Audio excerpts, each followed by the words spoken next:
九龍樂善堂與春絢茂合作，參與香港特區政府勞工及福利局同社會福利署推行嘅廣東院舍照顧服務計劃，為香港長者提供到灣區院舍嘅優質養老照顧服務。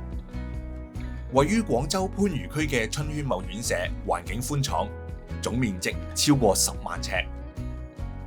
住宿方面以2人房為主，人均面積約150尺，全部房間皆設有窗戶，通風且採光良好。護理床係符合國際安全標準嘅電動床，洗手間同沐浴間等均設有扶手、緊急響鐘及無障礙設施，方便行動不便嘅長者。院舍為長者提供全面照顧，特別係針對腦退化症長者嘅支援。春絢茂引進國際先進嘅理念同埋評估工具，採用非藥物治療方案，為患有腦退化症嘅長者提供專業全面嘅評估、護理、飲食同埋活動，為腦退化症嘅長者提供支援。醫療配套方面，院舍內有24小時住院醫生及護士，定時巡訪及提供藥物跟進，保障長者健康。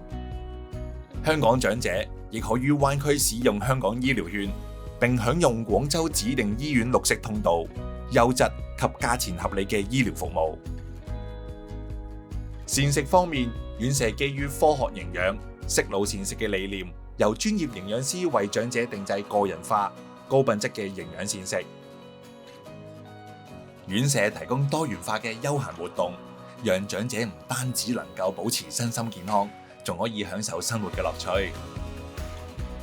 院舍重視家屬支援，理解家屬對長者嘅關心，提供視像見面服務。另外，院舍嘅地理位置方便，由香港出發只需要個幾鐘就可以到達。家人如果親自到廣州探望，亦都十分之方便同埋快捷。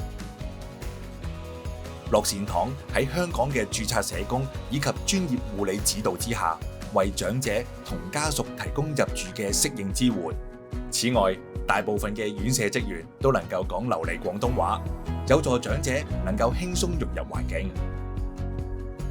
我今年嘅年齡呢，就係94歲，咁我喺呢住咗4年㗎啦。呢度嘅員工呢，佢服務係好到家嘅，佢知道你係想乜嘢，佢知道你中意乜嘢。每餐呢有菜有肉，咁啊仲要整到好腍。多數都係老人家啊嘛，就算平日都好咧，肯定又做操，做完操又做下8段錦。歡迎香港老友記。